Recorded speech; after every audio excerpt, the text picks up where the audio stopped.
This morning I already got my buoys out there, as you can see behind me. I'm not really fishing the brush pile because it's inundated with smaller fish, but I'm using it as a point of reference for how these fish are setting up on that break that leads up to that brush pile. So here we go, folks. We got one on our first cast, pretty decent fish. If I were to be fishing where those buoys are, right in the mess of that thick brush pile, I would not be catching the better fish. This is a more quality fish. What the larger fish are doing is they are running a break line that is out in front of this brush pile. And those fish are up in that kind of 12 to 15 foot depth range. And they're set up anywhere from 3 feet down to 8, 9, 10, all the way to the bottom. Majority of those larger fish look like they are setting up in that 6 foot depth right now. As long as I run parallel to that break and let that jig drop down to depth, I will probably get bit almost immediately. I'm just slow rolling it and you'll just feel that crappie thump.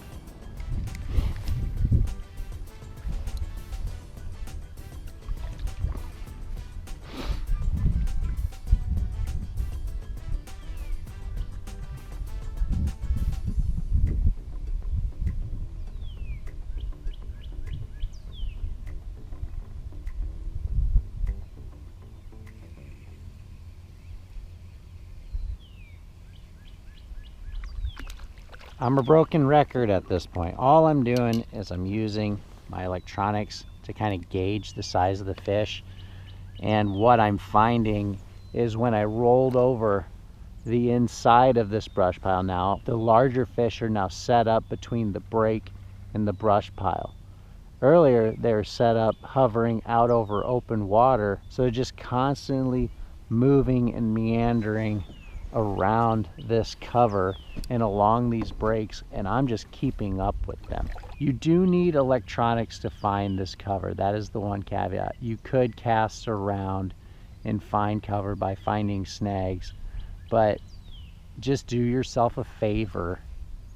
There's another nice fish. Just do yourself a favor and get the electronics, learn how to find these fish, and just have a lot of fun catching yourself some crappie. Crappie are a suspending species.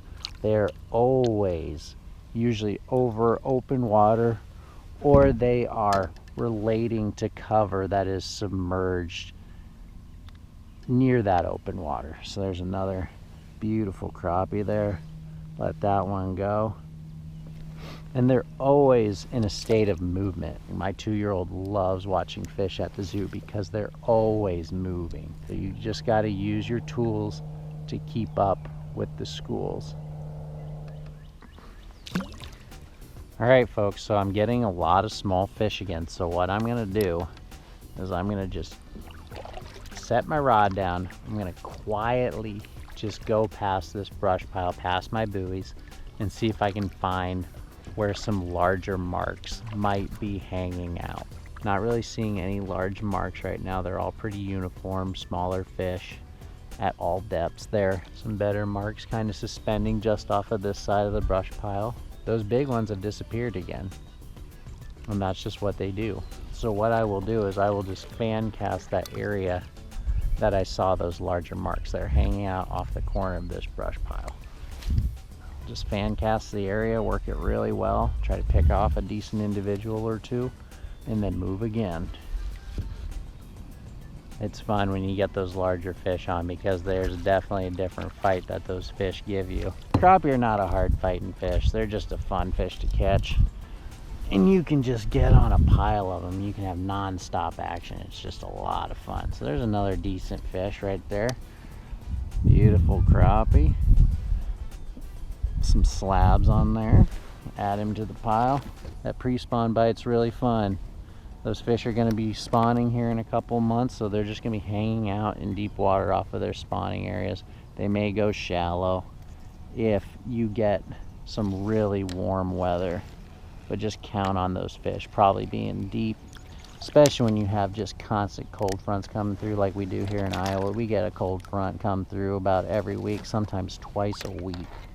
Finding a break line, a brush pile, a weed edge, or some type of fish holding cover just off of where fish spawn in the spring can be such a dynamite place to look and catch a lot of fish. Those fish will be hanging off of that first edge generally, unless we get a lot of warm weather. And for me, a lot of warm weather is a really warm day followed by a night with an overnight low that's not too bad, followed by more warm days. That's when those fish will really start to push up into those more spawning areas rather than those pre-spawn areas. We have a lot of cold fronts, like I mentioned, in Iowa that are always moving through the area this time of year, and it doesn't give them enough opportunity to really move up into those shallows in my experience. So I always look for that first hard break, that first edge, and if it's accompanied by some sort of vegetation or a brush pile, even better. Those break lines and those brush piles and that submerged cover, those weed edges, give those fish a place to actually kind of stop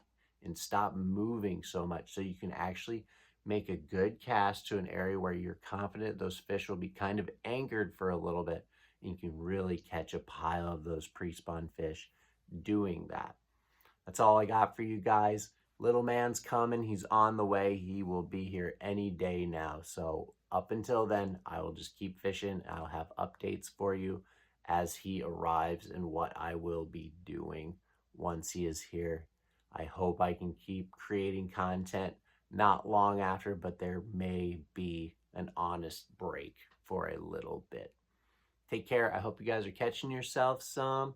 Get out there any day you can. Doesn't matter if it's miserable, doesn't matter if it's beautiful. Get out there and chase that bite and catch yourself a good one. Peace.